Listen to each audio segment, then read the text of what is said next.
Daf is Daf involved in Mציעא. Chag Sameach, and we learn again for Achenu Kol Beis Yisrael Nasim Batzar V'Shivya. We'll start from the Gemara, 3 lines down on the page after the Mishnah. The Mishnah had outlined 3 cases. One is where you hire workers and they deceive one another, right? They deceive one another. Now, when they deceive one another, what does that mean? They fool one another? Because as Hitu said, they fooled one another. What does that mean? We're not sure.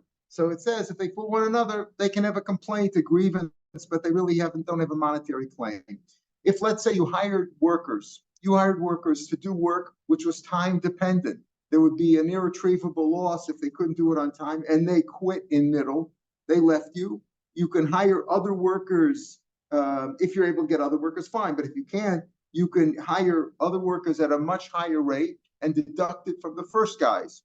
Or you could fool the first guys and say, what did I promise you, $3 an hour? I'll give you $20 an hour. Oh, for $20 an hour, they'll work. Then at the end, you only pay them the $3.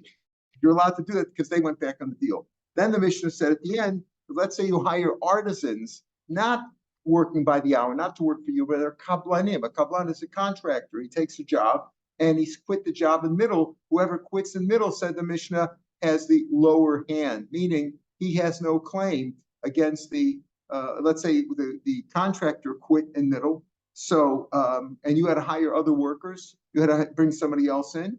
Well, too bad. Then he takes the loss. Meaning, if you can get somebody else to do the work at the same price, fine. So give him as much as he got paid. But let's say as much as work as he did. But let's say you have to hire people to spend, and the people you have to hire now cost more money. You can deduct it from them. They won't get their whole share. The Gemara is going to outline these cases. Says the Gemara, 3 lines from the top of the page. Chazru zebezel loktani. The beginning of the Mishnah says you hire workers and they deceived one another. Hitu, they fooled one another. What does that mean? It didn't say chazru. Chazru means that they reneged. They went back on the deal. They quit. They retracted. It doesn't say that. It said like Hitu says. Hitu sound like they fooled one another. They deceived. What does that mean? This is not, the first case is not where the owner, the balabayit, fooled the workers, but rather they fooled one another. So what's the case? Dummy. Damale balabayas. The balabayas said to one of the workers, to the first worker, let's say he told the worker number 1, he said, listen, go hire workers, go hire workers for me. He went, that didn't, he fooled them. He gave them different conditions. We'll see. Let's say he said, Mar's going to say, what's the case? He don't really balabayas. If the buyer said, listen, I'm going to pay $4 for the day, I'll pay you $4 a day. I'm going to pay you $3. In other words, the worker went and he said, oh, the balabayas told him I'll pay $4 a day. And he said, I'm hiring you for $3 a day. So Tarumas Mayavit, why would they have any complaint? So they understood what they were doing, but they accepted it. If the Balabai said, I'll pay even $4 a day, but this worker went and he told the other workers, listen, you're going to get $3 a day. What do they have a complaint? What's their complaint? They agreed to it. What's their complaint? So let's say the owner said, I'll pay $3 a day.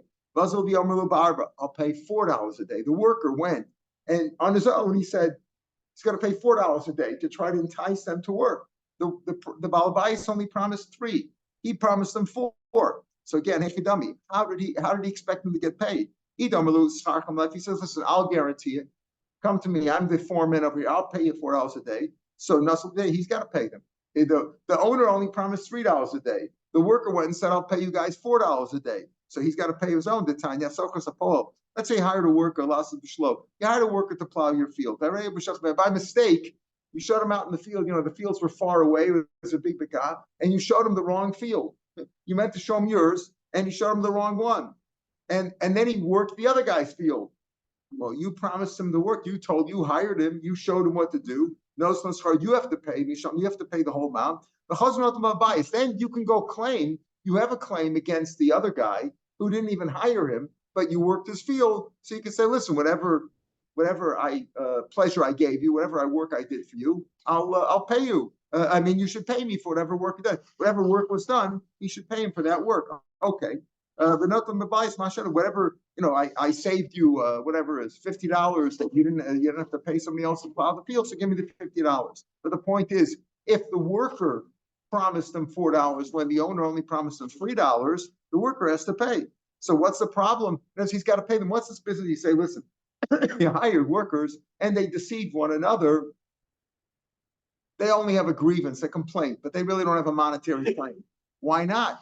Why not? What's the problem? If the owner promised 4 and the worker promised 3, they agreed to it. If the owner promised 3 and the worker promised them 4, right? The foreman, let's call him the foreman, promised them 4. Well, if he said he's going to pay for it, then he owes him the money. So let's read it. Here's what happened. The owner said 3. The foreman said, I'll pay you 4, but the owner's going to pay you, not me. Okay. Now, so in that case, they really don't have a claim against the owner. The owner promised 3. The foreman said 4, but the foreman said, I'm not paying. He'll pay you. It's just words. So he's got a grievance. You have a grievance against him. You promised me 4. You said he's going to pay 4. You lied to me. That he has a grievance against him. But he has no claim. He has no claim on the owner. The owner promised 3. The foreman said 4, but I'm not paying. The owner's paying. So he really doesn't have a claim against him. So why don't you see, listen, why don't we settle it this way? Why do you say that they're only entitled to 3 and they'll have a grievance against the foreman, a complaint? Why don't you see what's the normal thing to pay there? But let's say Paul and I'll see how much they normally pay. Whatever the normal thing is, that's what you pay. Like you have minimum wages in America, right? But even minimum wages, what's the normal thing to pay? So let's read them. Some pay 3, some pay 4, some pay 4, some pay 3. The Amrulay, what's their argument? What's the workers' argument against the foreman? Had you not promised us 4, we could have some people pay 3, some pay 4. You promised us 4. So had you not promised us 4, if you told us the rate was 3, we would have hired ourselves out for $4, not for $3. That's their complaint. More, you can say, over here, speaking about these workers had their own fields. They said, listen, they said to the foreman, had you not promised us $4, it would have been beneath our dignity to work for $3. What are you telling us now? The owner promised 3, and you're only going to pay what the owner says, and you promised us 4? Had you not told us 4, we wouldn't have even come. We could have done our own work. We would have been. It's beneath us to work for such a low wage. It was beneath our dignity to work for such a low wage. Or you can say, these are regular workers. This is their complaint. Since you told us 4, so we really worked hard. You gave us a good wage. $3 is not a good wage. $4 is. Had it not been that because you told us, since you told us we're going to get paid 4, we really worked hard and we did good work. Well, what do you mean good work? For left at a time, why don't we check their work and see how good they did? But Rivka, speaking about where they were digging ditches, dikes, whatever. So Rivka Nami made the other. You could also tell by the way they dug the ditches if they did a good job. The Malimaya, meanwhile, they got full of water. You can't tell. You can't tell. In other words, that's their argument. Again, this is their grievance. They have no monetary claim because the foreman never said, I'm going to pay you. He lied and he said that the owner said he's going to pay you 4, but really only said 3. So he has no claim against the owner nor claim against the foreman, but he has a grievance. He said, hey, you fooled us. Had you not told us, pardon? He could just, he has a complaint. He's upset with them. It's in other words, like, he has no monetary claim. He's just, he has a reason to be upset with them. That's all. He has a reason to be upset. He's got a grievance against them, and he could, he has no monetary claim. All it is he's upset with them. But we wouldn't. Or I could tell you that really the case was where the owner promised 4, and the foreman said, I'm going to pay you 3, and they accepted that. So what's their grievance? Uda Karmat, you said some of Kibbutz, they understood it, and they accepted it. Wasn't the Amrilay? They told him, Leslach, don't you hold to the pasuk in Mishlei, which says, Al Timna Tov Mibalav, don't withhold good from its owner, meaning he was entitled to 4. Why'd you only promise me 3? The owner said 4. So what were you trying to do? You're trying to make money on us and only give us 3? So, but that's what he promised them. They agreed to 3. Therefore, doesn't really even have a monetary claim against the owner because the owner didn't talk to them directly. The foreman did. So that's their claim is that you're not a good guy. They have a complaint against him.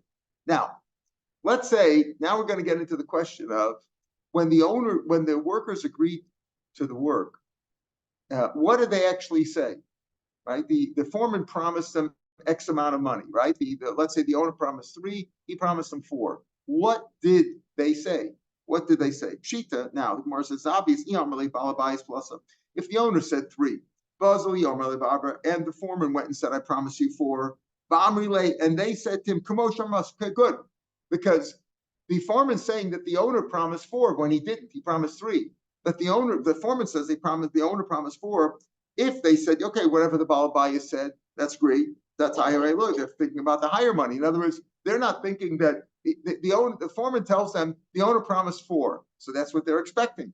They're not thinking that, well, if the owner only promised 3 or 2, we'll take that. They obviously want the higher amount, right? They want the higher amount. Let's say the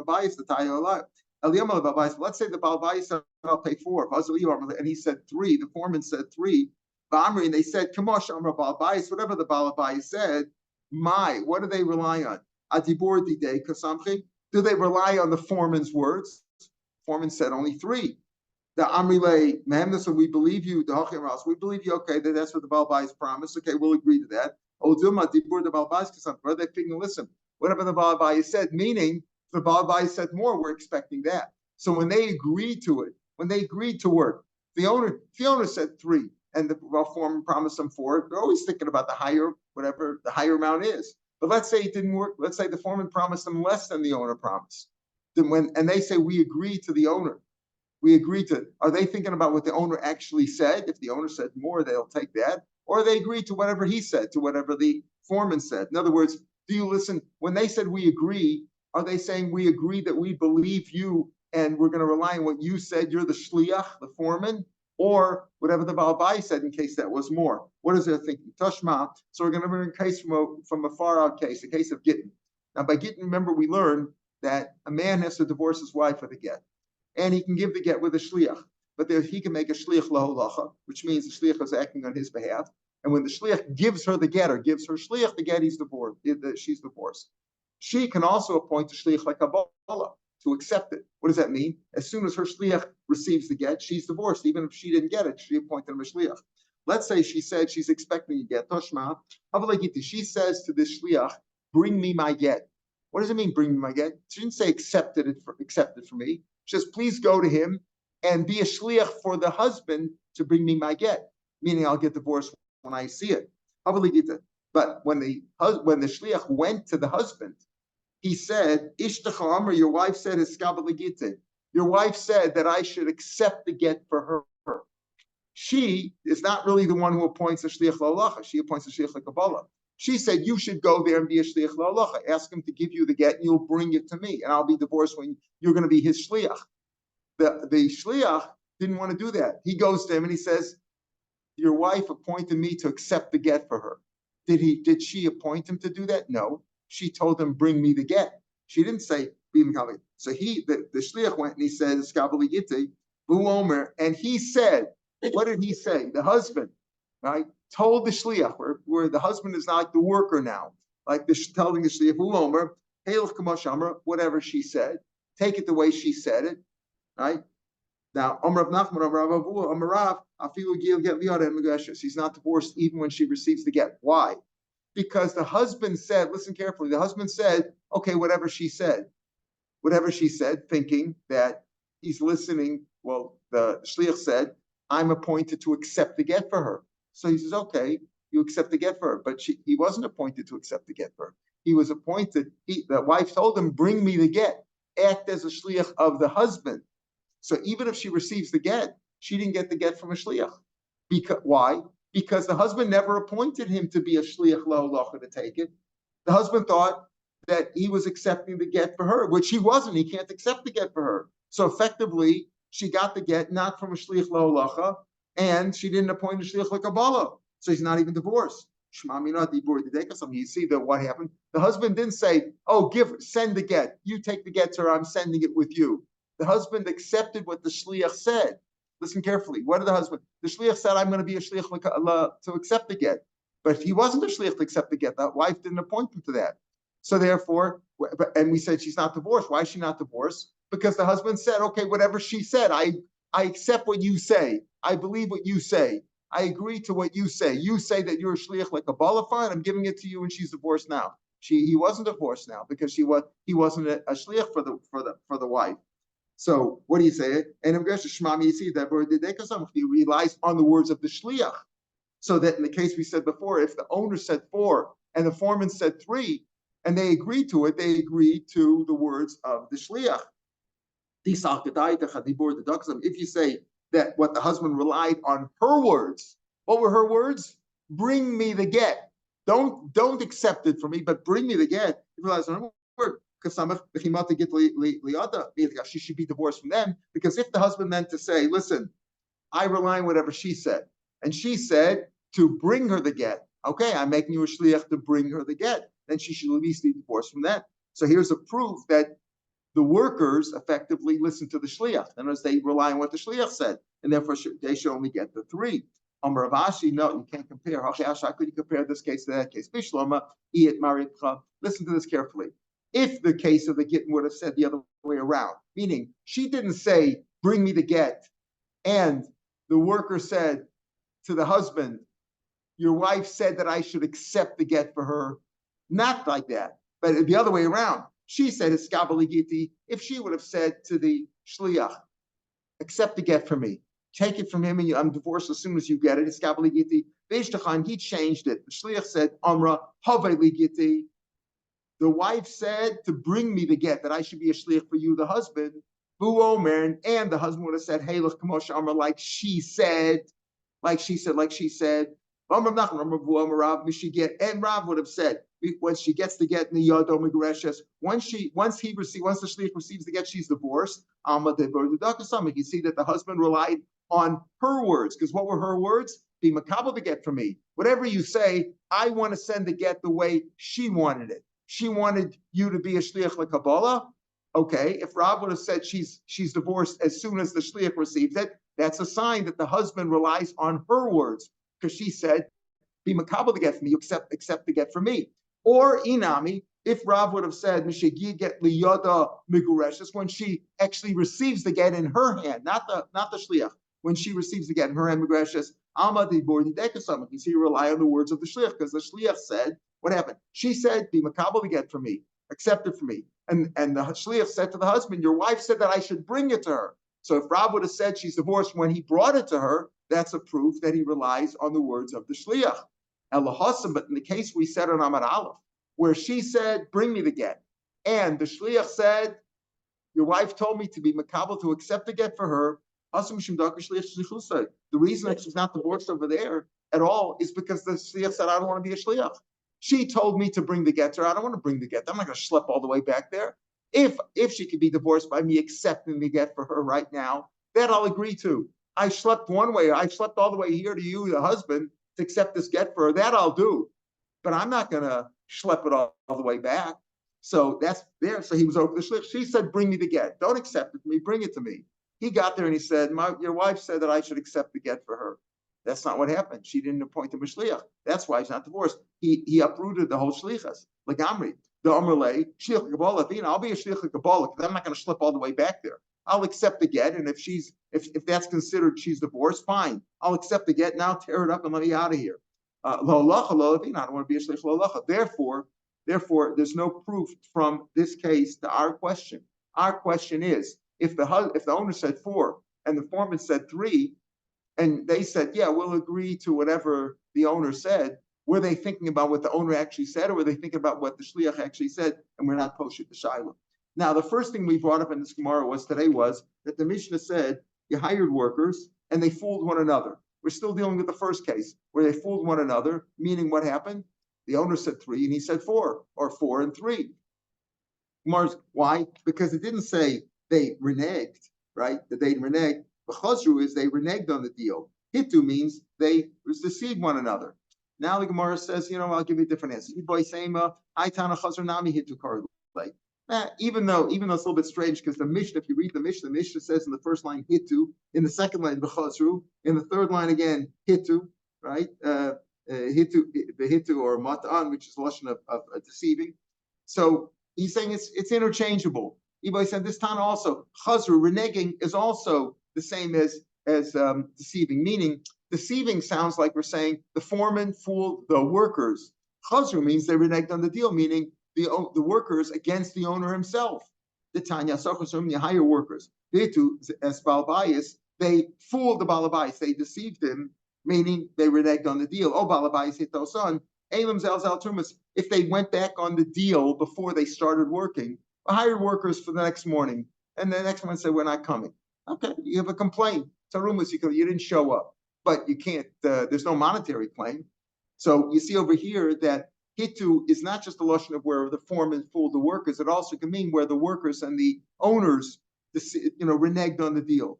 Hitu, in other words, this Tana also, Chazru, when it's reneging on the deal, going back on it also is called that Hitu. Also means like he fooled them.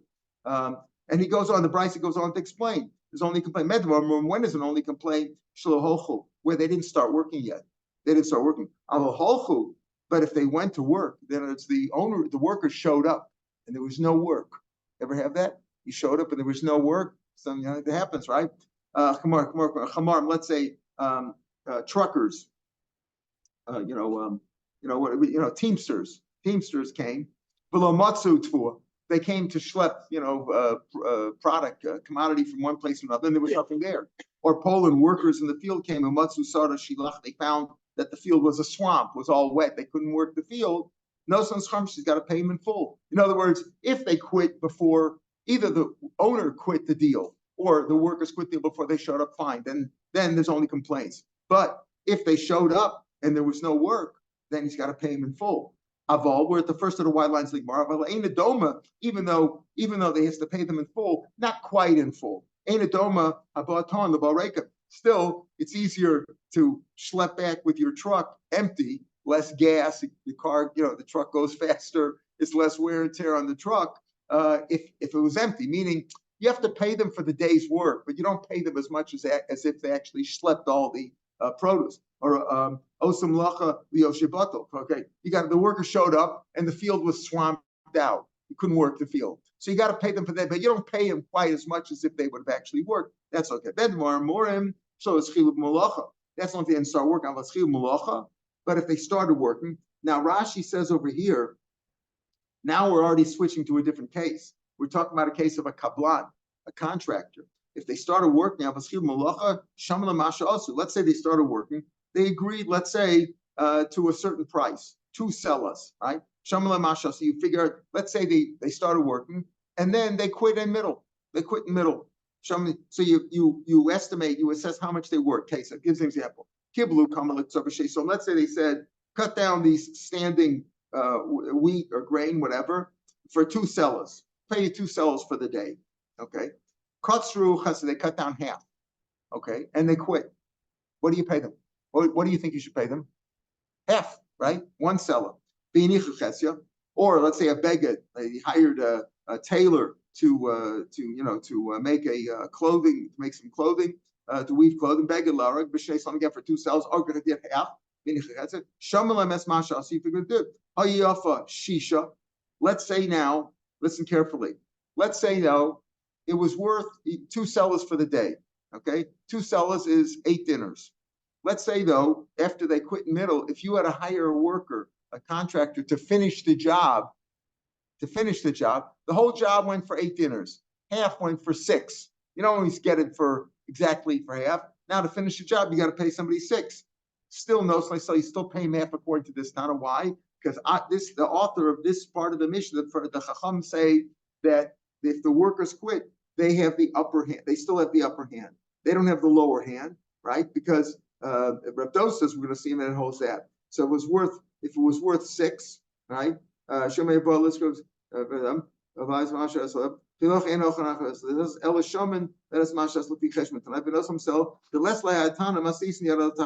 he doesn't hold that the one who's choser, like we saw at the end of our Mishnah, the one who went back in the deal is the lower hand. Others, you could argue, and we're going to see this in the Machlokes in a minute.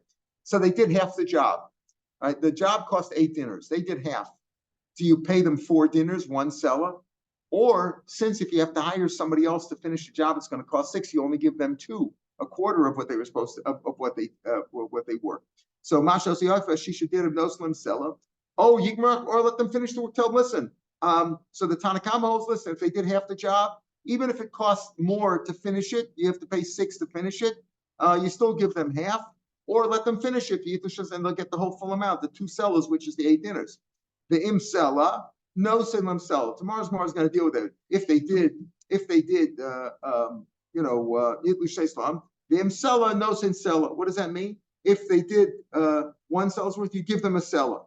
But what does that mean? It says, again, if they did, if their job was a Sela, right? And this says no slim Sela, because it says if the whole job would have been 2 Selas, and they did half the job, and to complete the job, you'd have to pay a Sela and a half, which is 6 dinners.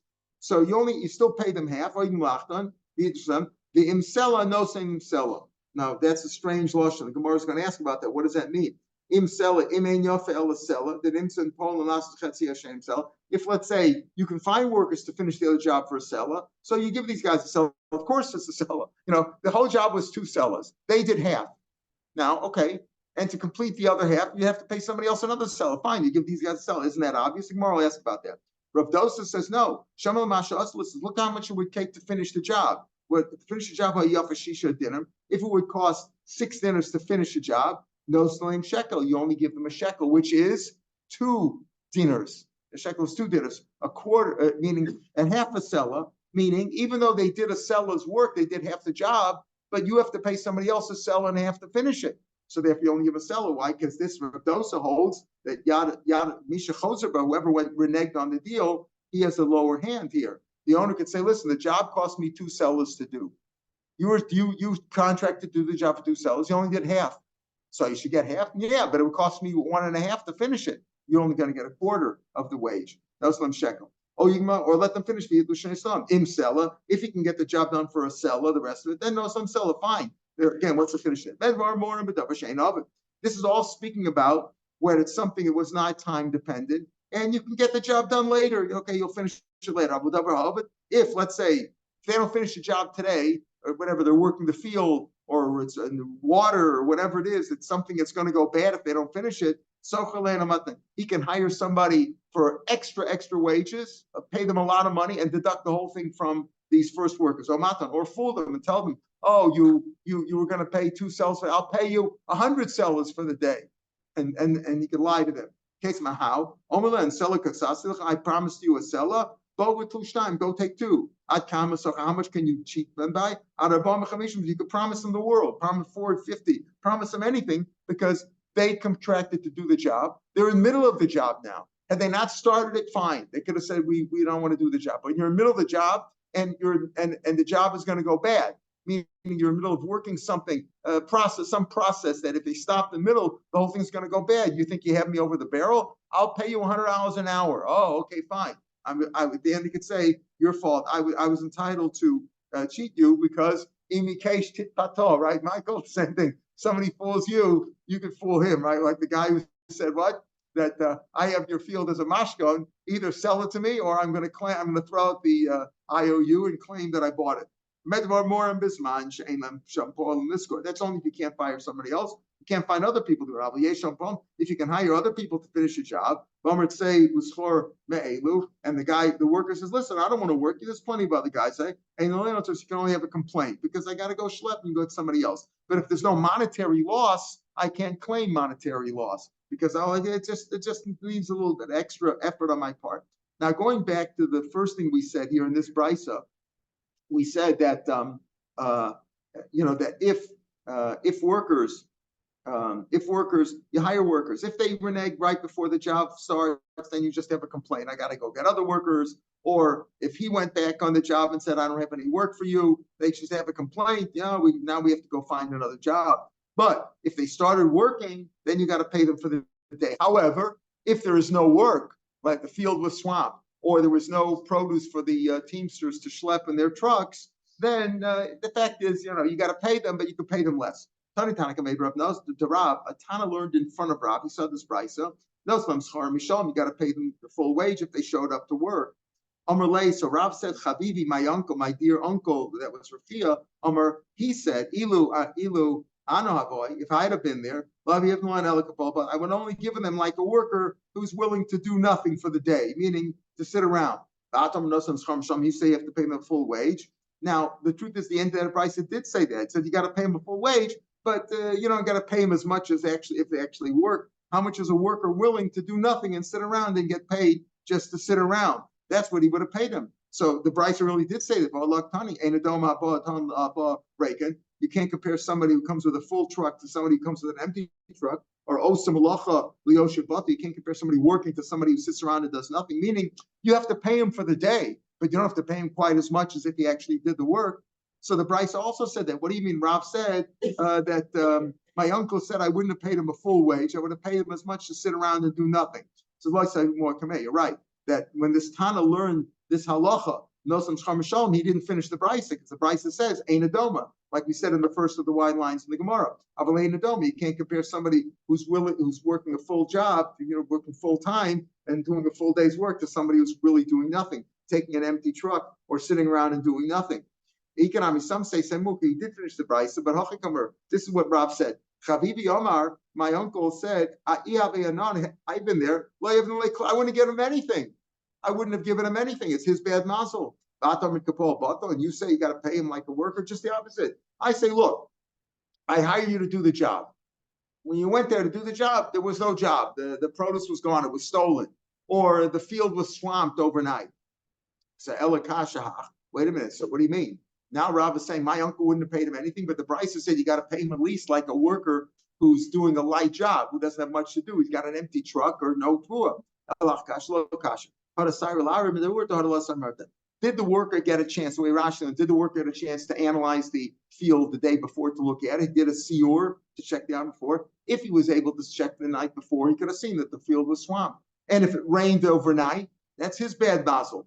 But if he didn't have a chance to look at it, he says, the guy hired him, he says, listen, come tomorrow to work. I have work for you. And then there was no work there, not his fault. Then he has to at least pay him like a worker who's willing to do work for less. But if he had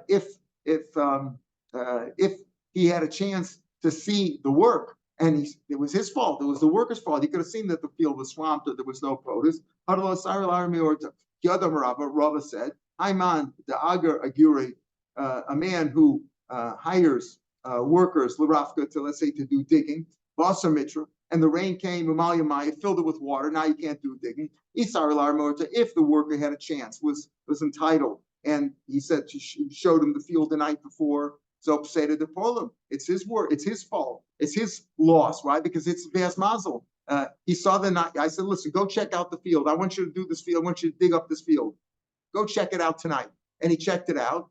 It's not the owner's fault if either it was swamped before or if the rain came. It's the mazel of the bad mazel of the workers. It's your mazel was gone. Lo saralara. But if you didn't have a chance to check it out before, say to the balabais, because the balabais said, listen, I hired you to do this job. The works of Yavlik, he's got to pay him at least like the Paul Butler, because the worker would say, I don't know where I'm supposed to work. You hired me the day before and you said, I have a field for you to dig tomorrow. I don't know which fields it was to check it out.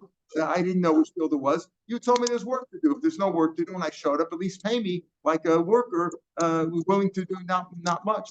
I'm on. A second. I'm on. There's some noise there. Yeah.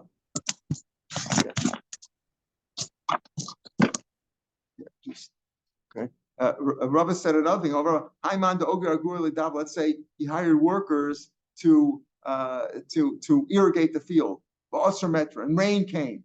Say to the polim, because it's the loss of the polim, because I hired you the workers. Rain came and there was nothing to irrigate. There was already the field was already irrigated. It's their bad mazel. Asanara, but if the river that normally irrigated the field, that they would channel the water, the job was to irrigate the field by channeling the river. But if the river itself came, say to the Balabayas, it's the loss of the Balabayas, why? Because he should have known that it's a good chance that the river will come. In other words, how do you look at it? If it was rain came, that's like an act of God. That's the polem's bad mazel. If it was the river and the river overflowed, the owner would know that. So said advice. Rashi says the polim they don't know the minig, they don't know the area, they don't know that often the river overflows. But the owner should have known. So therefore, it's the owner's loss, and he has to pay them at least like a worker is willing to do, willing to sit around and do nothing for the day. All right, so we're up to the sixth line. Yom Rav, we'll pick it up there tomorrow, Mitzvah Shem, at the regular time. Have a good day, everybody. Chag Sameach.